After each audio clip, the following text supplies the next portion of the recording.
चलो आज मोल का नेक्स्ट टॉपिक स्टार्ट होगा, डेंसिटी एंड मोल्स। हेडिंग बनाइए, डेंसिटी एंड मोल्स। तो सबको पता है डेंसिटी का जो डेफिनेशन होता है, बोलो क्या बोलते हैं? डेंसिटी के डेफिनेशन को कैसे डिफाइन करते हो? मास पर यूनिट वॉल्यूम, ऐसे लिखते हैं। तो सिंपल है। देन ये जो डेंसिटी का टर्म होगा, डेंसिटी में ऊपर में कौन आएगा? मास, और नीचे कौन आएगा? वॉल्यूम। तो इसीलिए देखोगे डेंसिटी को या तो डी से लिखते हैं या रो से लिखते हैं, डी से लिखते हैं या रो से लिखते हैं। मास को यहाँ पे डब्लू दिखाते हैं और वॉल्यूम को भी दिखाते हैं। तो वेट बाई क्या हो गया? वॉल्यूम। तो डेंसिटी बराबर, सिंपली कर सकते हो, डेंसिटी बराबर क्या मिल गया जी?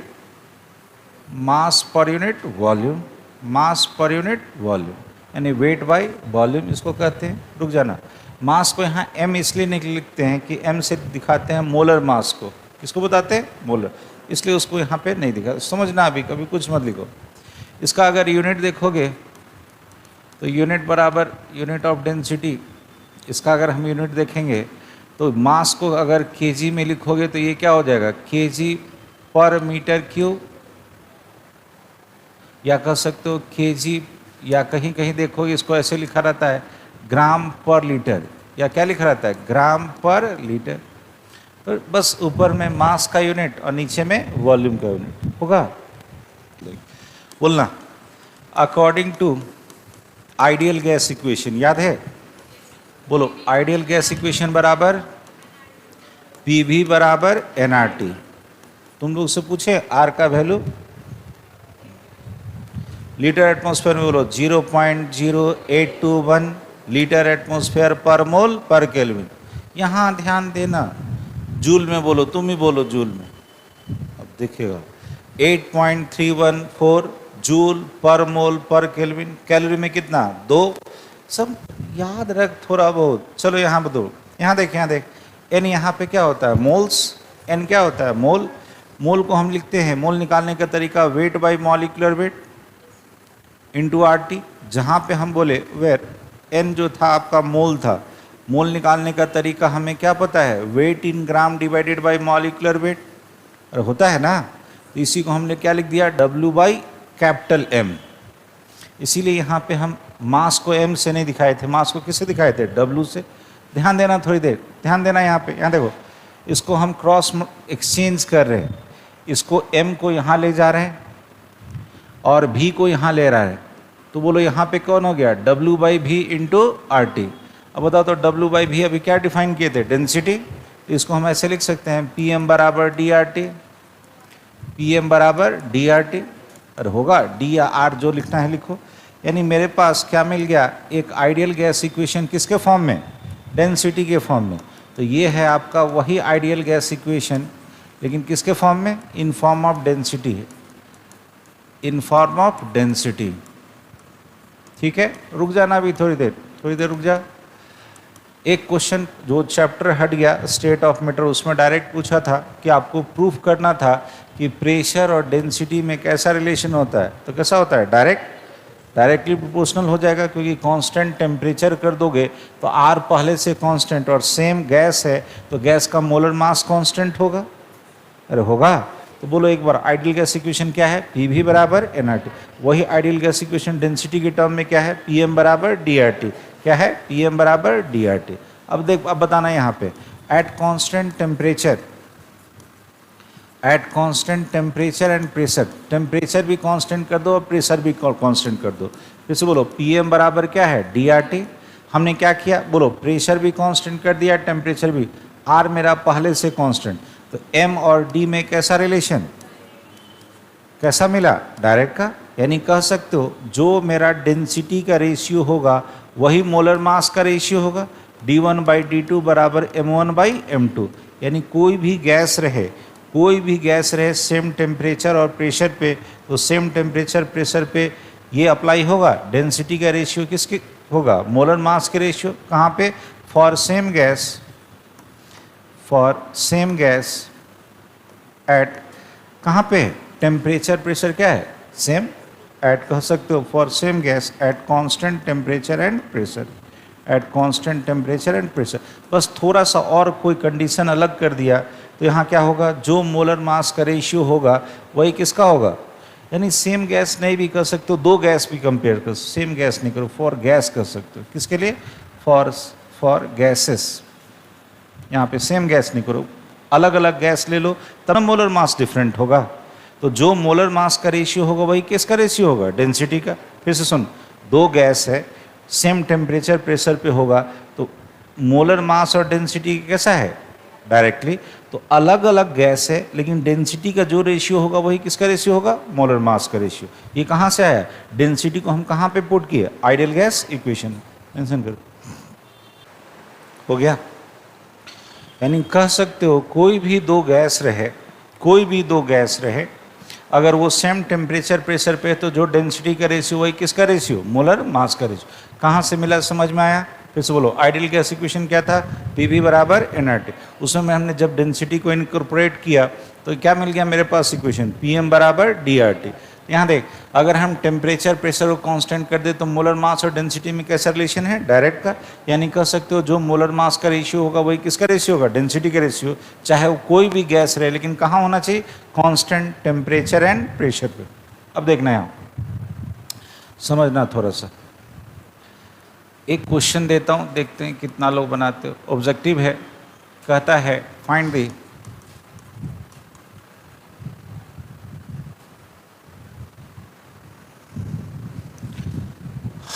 density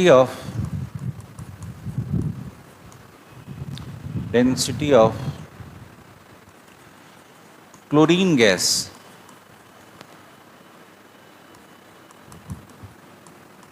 with respect to oxygen gas, with respect to oxygen gas at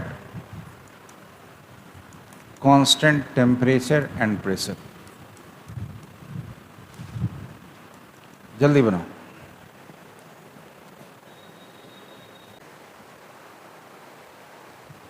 चलो यहाँ देख लो, यहाँ देख लो, हमने अभी अभी सीखा फॉर गैसेस, कहाँ पे, at same temperature and pressure. अभी अभी क्या सीखा, d1/d2 इक्वल टू m1/m2, ये हमने सीख रखा है। मान लो ये मेरा क्लोरीन गैस है, किसके रेस्पेक्ट में, ऑक्सीजन गैस के रेस्पेक्ट में, तो यहाँ molar mass of chlorine gas divided by molar mass of oxygen gas, ये तो हमें पता है 71 डिवाइडेड बाई यहाँ पे कितना 32, हो गया आंसर 2.2। आपको यही तो कहा था, density of oxygen gas with respect to oxygen gas, यानी आपसे क्या मांगा, density of chlorine with respect to density of oxygen gas. Question का स्टेटमेंट पकड़िए, चलिए हाँ चलिए तेजी बढ़े आगे। चलो अब एक यहाँ पे एक टर्म है that is called vapour density, vapour density. देखो ये होता है रिलेटिव डेंसिटी टर्म, क्या होता है, रिलेटिव डेंसिटी है, रिलेटिव डेंसिटी टर्म कह सकते हो। मतलब ये बताता है क्या, कहीं भी किसी भी सब्सटेंस का अगर वेपर डेंसिटी बताना हो,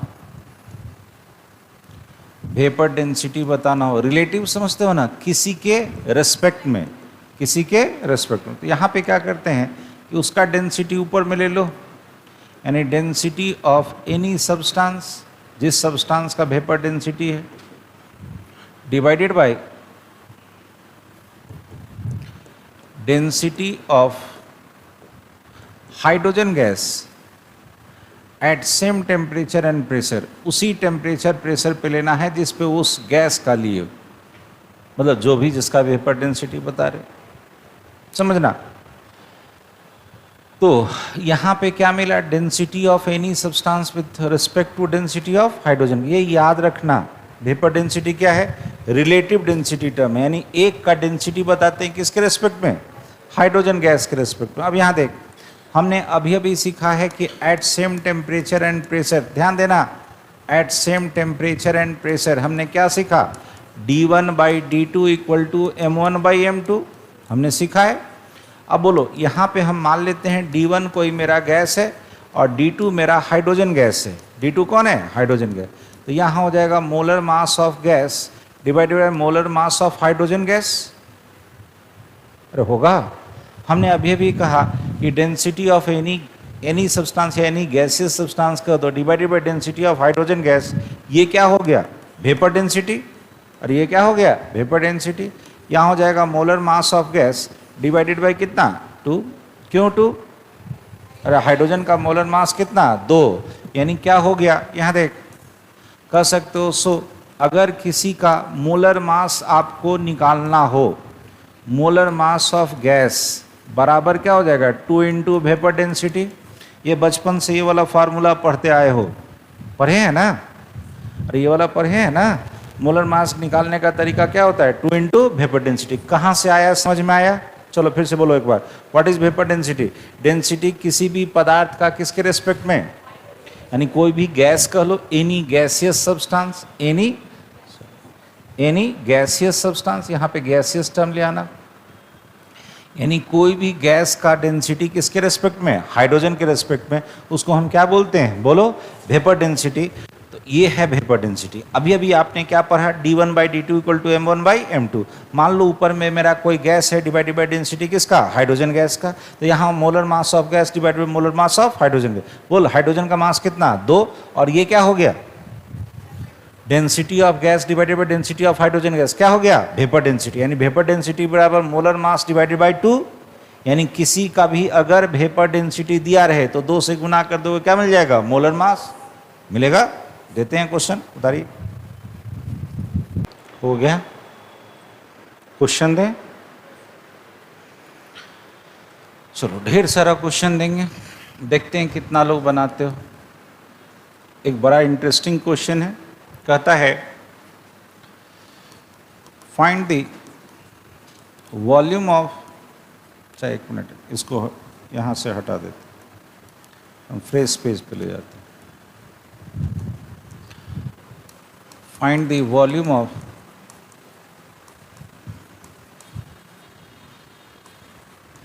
(11.2 ग्राम of a gas at NTP if vapor density of gas is 11.2। अच्छा एक चीज़ सुनो, एक छोटा सा डाटा है, थोड़ा सा याद रखना। एक हम ये डाटा इसको याद रखना, क्योंकि कभी कभी क्वेश्चन में नहीं देता है। डेंसिटी ऑफ हाइड्रोजन गैस याद रखना, इतना याद रखना इसको, 0.50, कितना 0.50, उसके बाद 89 इतना ग्राम पर मिलीलीटर। इस डाटा को याद रखना। कैसे बोले, फिर से बोलो, डेंसिटी हाइड्रोजन का कितना, पॉइंट के बाद कितना 0.50 और कितना 89 ग्राम पर मिलीलीटर। क्यों, एक आध क्वेश्चन देखे हैं डायरेक्ट इस पे पूछा हुआ और हाइड्रोजन का वहाँ डेंसिटी नहीं दिया हुआ था। देना चाहिए, ये सब याद करने वाला नहीं, फिर भी बस याद रखो थोड़ा सा, क्वेश्चन दिए बनाने। Find the volume of 11.2 gram of A gas at NTP if vapour density of gas is 11.2। बोलो,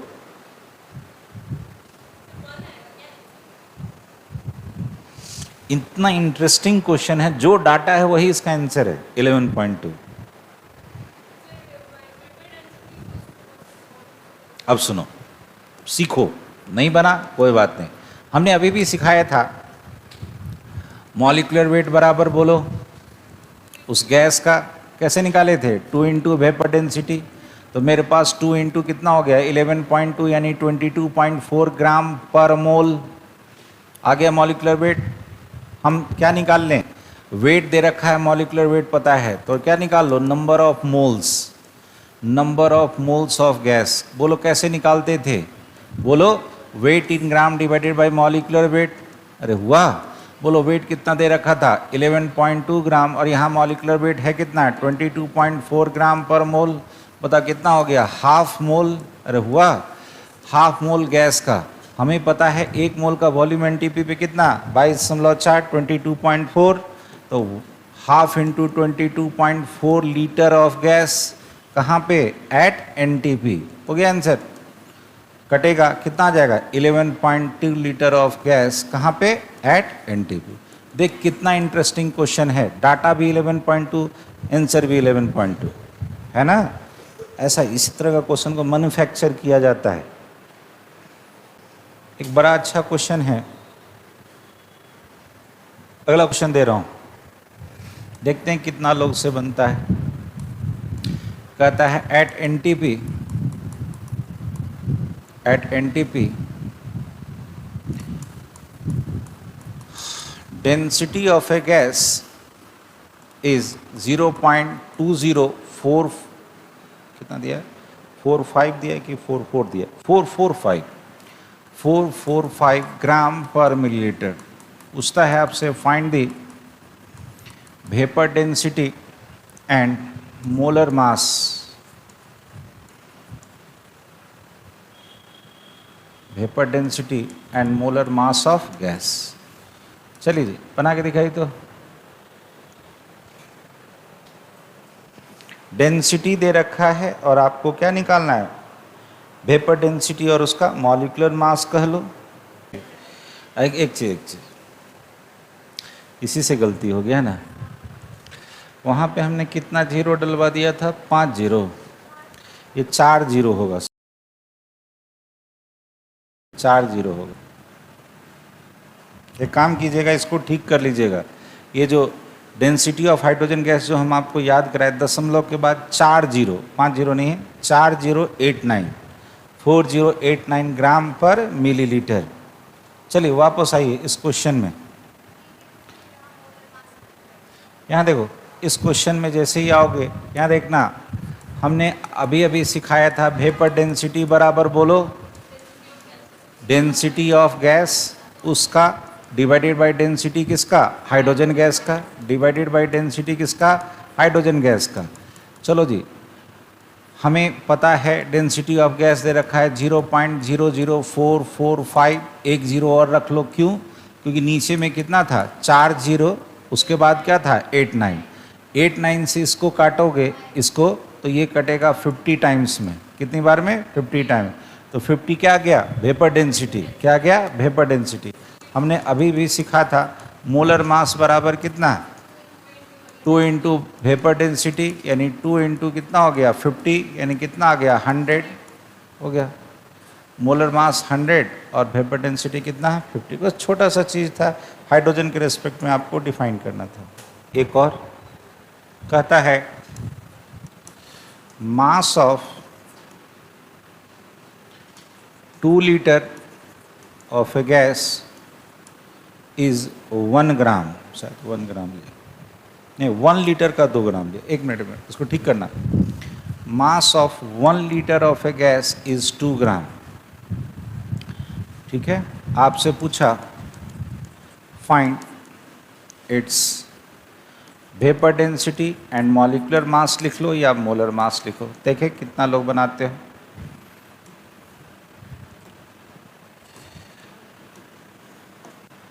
चलिए बना के दिखाइए तो इसको जल्दी। देखो आज के डेट में ना अब वो जो सोचोगे ट्रेडिशनल क्वेश्चन आपको दे कि मोल दे दे पूछे मॉलिक्यूल कितना होगा, ये सब नहीं पूछता, ये भी कुछ टफ नहीं है। यहाँ देख हमें क्या दिया हुआ है मास दिया है, यहाँ देख मास दिया है और वॉल्यूम दिया है, तो मास वॉल्यूम दिया है तो क्या सोचोगे डेंसिटी। यहाँ देख हमें पता है डेंसिटी बराबर mass by volume, density D बराबर क्या सीखे मास बाई वॉल्यूम, तो मास पता है वॉल्यूम पता है, डेंसिटी निकाल लो पहले। मास है 2 ग्राम, ये है 1 लीटर, तो ये ग्राम में और ये मिलीलीटर में लोगे तो कितना हो जाएगा 1000, ये कितना हो जाएगा 0.002 इतना ग्राम पर मिलीलीटर। मेरे को डेंसिटी मिल गया, क्या निकालना था? Vapour density. क्या निकालना था? Vapour density. हमने क्या सीखा है? Density of gas divided by density of hydrogen gas. अरे सीखे हो ना? कितना आ गया? 0.002, और नीचे में हाइड्रोजन का बोलो, दशमलव के बाद कितना जीरो बोले थे? 4 जीरो और 89। दशमलव के बाद कितना? 4 जीरो और 89। हो गया आंसर। इसको भाग दीजिएगा, ये आ जाएगा 22.4। हमें पता है मोलर मास बराबर, अरे बोलना, 2 इंटू वेपर डेंसिटी। अरे क्या सीखे हो? 2 इंटू वेपर डेंसिटी थी, आ गया था 22.4। ये कितना आ गया? 44.8 इतना ग्राम पर मोल। चल हो गया खत्म। इतना आसान था? नहीं था। अरे डेंसिटी बराबर क्या होता है? Mass by volume. मास पता था, वॉल्यूम पता था, डेंसिटी निकाल लिए। डेंसिटी ऑफ हाइड्रोजन पता है, वेपर डेंसिटी निकाल लिए, मोलर मास निकाल लिए। तो अब बार बार करें, अब क्वेश्चन ऐसे ही रहता है। जो मेहनत करता है उसको थोड़ा बहुत, जैसे डेंसिटी ऑफ हाइड्रोजन आपको एक आज याद हो गया, उसको बार बार यूज में पड़ेगा। हो सकता है कहीं ना दे, देना चाहिए डाटा, नहीं दे तो आपको याद रखिए, इसको दिमाग में रखिए। जल्दी करो, तो बढ़ते हैं। हेडिंग बनाओ, स्पेसिफिक ग्रेविटी। एक टर्म होता है स्पेसिफिक ग्रेविटी, तो सुनना, ये भी आपका रिलेटिव डेंसिटी टर्म है। ये भी कैसा है? रिलेटिव डेंसिटी टर्म है, यानी ये भी किसी का डेंसिटी बताता है किसी दूसरे के रेस्पेक्ट में। ये क्या होता है? सुनना, ये जो स्पेसिफिक ग्रेविटी है, स्पेसिफिक ग्रेविटी है, ये बताता है डेंसिटी ऑफ एनी सब्सटेंस। अब सुनना, यहाँ पे अब सॉलिड लिक्विड गैस दोनों हो सकता है। वहाँ पे केवल कौन था? वेपर डेंसिटी में केवल गैस। यहाँ पे ये कुछ भी हो सकता है। It can be solid, it can be liquid, या इट कैन बी गैस। मतलब जनरली गैस के लिए तो वो टर्म था, लेकिन स्पेसिफिक ग्रेविटी में ऊपर में कोई भी सब्सटेंस हो सकता है, ठीक है, सॉलिड लिक्विड और गैस। नीचे में जो डिफाइन करते हैं किसके रेस्पेक्ट में? तो डेंसिटी ऑफ वाटर के रेस्पेक्ट में। Density of H2O at same temperature and pressure. उसी टेम्परेचर प्रेशर का आपको पानी का डेंसिटी लेना है। क्या लेना है? पानी का डेंसिटी। अब बताओ, जनरली पानी का डेंसिटी कितना होता है? 1। 4 डिग्री पे आपको एक्यूरेटली कितना मिलता है? 1। हमें पता है कि as density of water, density of water H2O जो होता है उसको हम कितना मान के चलते हैं? 1 ग्राम पर मिलीलीटर 1 होता है। तो 1 से किसी को डिवाइड करोगे तो वही रह जाएगा। तो याद रखना, कभी भी क्वेश्चन में अगर स्पेसिफिक ग्रेविटी लिखा तो specific gravity is approx to क्या होगा? Density of that substance. Density of that. यही लोग कंफ्यूज कर जाता है कि स्पेसिफिक ग्रेविटी मतलब क्या? स्पेसिफिक ग्रेविटी मतलब कुछ नहीं, ये क्या बताता है? डेंसिटी। क्यों? क्योंकि किससे डिवाइड करते हैं? वाटर से। वाटर का कितना मान के चलोगे? 1 होगा। तो ये भी कैसा टर्म है? Relative density term. ये आपको टाइट्रेशन में टर्म यूज कर लेता है क्वेश्चन में। मेंशन करो, मेंशन करो, क्वेश्चन लिखो। Find the density of oxygen gas at NTP। देखें कितना लोग बनाते हैं। दी बोल रहे हैं तो सोच ही जा रहे हो, सोच। यहां देखो, ये तो क्वेश्चन में ये नहीं कहा कि कितना है। अरे ऑक्सीजन के विषय में तो नहीं ना कहा कि 10 मोल है, 20 मोल है, 50 मोल है, ये तो कुछ नहीं कहा। मास आपको दिया नहीं। यहाँ देखो, मान लेते हैं let moles of oxygen gas, मान लेते हैं, कुछ भी मान लो, n मोल्स, कुछ भी हो सकता है, 1 भी हो सकता है, 1000 भी हो सकता है, आधा भी हो सकता है, और हो सकता है ना।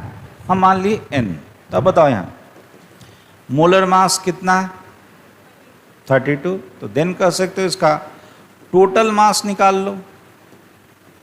Total mass of oxygen gas बोलो कितना? 1 के लिए 32, तो n के लिए कितना? n into 32 gram. हमें पता है volume, volume of oxygen gas, total volume निकालो। Total volume of oxygen gas कहाँ पे? At NTP। कहाँ पे जी? NTP। बोलो 1 मोल का वॉल्यूम कितना होता है? 22.4 लीटर। तो n का कितना हो जाएगा, n इंटू 22.4 लीटर। हमें पता है, अभी अभी सीखा, डेंसिटी बराबर मास बाई वॉल्यूम।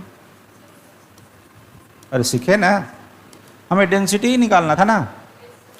कितना हो गया, n इंटू 32 ग्राम में, और ये कितना है, n into 22.4 litre, n into 22.4 litre, तो ग्राम पर लीटर में आंसर आ जाएगा 1.4 ग्राम पर लीटर। हो गया डेंसिटी। कहाँ कुछ था इसमें। डेंसिटी बराबर क्या होता है, मास बाई वॉल्यूम। अरे क्या होता है, मास बाई वॉल्यूम। आपको ना कुछ कहा ही नहीं था। हम मान लिए n मोल्स है, कुछ भी है, 1000 हो सकता है, लाख हो सकता है, कुछ भी है। एक मोल का मास कितना, 32, तो n का कितना, n इंटू 32। एक मोल का वॉल्यूम कितना, 22.4, तो n का कितना है, n गुने 22.4। हो गया, ऊपर में मास, नीचे में वॉल्यूम, पुट कर दिया, डेंसिटी आ गई। जल्दी करो, बढ़े आगे, जल्दी से एक क्वेश्चन बनाओ। How many atoms of mercury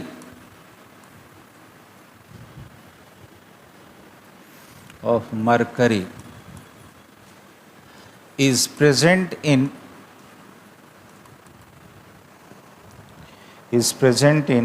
mercury vapor molecule, mercury vapor molecule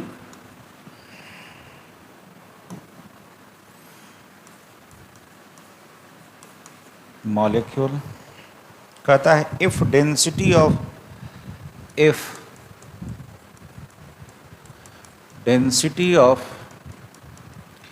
Hg vapor यानी mercury vapor with respect to air, relative to air is 6.92, ठीक है। कुछ दिया है आपको, गिवन है, एटॉमिक मास ऑफ Hg ये दिया है 200, sorry atomic mass of air दिया है, एयर दिया है 29 ग्राम पर मोल, और एटॉमिक मास ऑफ Hg भी दिया है ये 200।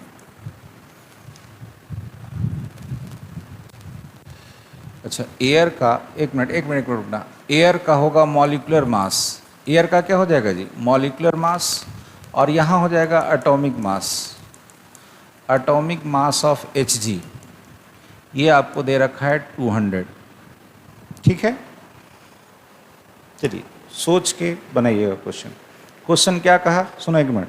क्वेश्चन कहा कि आपसे पूछा कितना एटम प्रेजेंट होगा किसका, मरकरी का, कहाँ पे, मरकरी वेपर में। जब आपको दे रखा है कि density of mercury vapour with respect to air कितना है, 6.92, कितना है जी, 6.92, जिसमें मॉलिक्यूलर मास ऑफ एयर आपको दे रखा है, एटॉमिक मास ऑफ Hg दे रखा है। सोचो, 2 मिनट सोचो, जल्दी बनाओ। यहाँ देखो, late n number of atoms are present in 1 Hg vapor molecule, ठीक है जी। मान लो कितना है, n नंबर है, तो then molar mass of Hg vapour, बोलो जी कितना हो जाएगा। इसको हम मान रहे हैं कितना, Hgn, कितना माने जी, n इंटू 200 होगा। अरे होगा, फिर से बोल, एटॉमिक मास कितना था 200, तो इसका मोलर मास कितना हो जाएगा, n इंटू 200। रुको, यहाँ पे यहीं पे कंफ्यूजन होता है। यहाँ देख कैसे, एज हम एक चीज़ बता देते, जैसे मान लो मॉलिक्यूलर मास या मोलर मास हमको निकालना है ऑक्सीजन गैस का। किसका निकालना है जी, ऑक्सीजन गैस का। बोलो कैसे निकालते थे, 2 इंटू 16, अरे निकालते थे 32 ग्राम पर मोल बोलते थे। कैसे निकाले, एटॉमिक मास ऑक्सीजन का कितना, 16, 2 से गुना कर दिए। यहाँ हम मान लिए कितना एटम है, n, तो n से 200 को गुना कर दिया, क्योंकि इसका एटॉमिक मास हमको दे रखा था कितना, 200। इतना समझ में आया? और इतना समझ में आया? अब बोल, हमने अभी अभी कुछ देर पहले आपको सिखाया था डेंसिटी ऑफ गैस, मतलब ऐसे सेम टेम्परेचर प्रेशर पे है तो d1/d2 बराबर m1/m2 सीखे थे। ध्यान देना यहाँ पे मान लो डेंसिटी किसका, Hg वेपर का।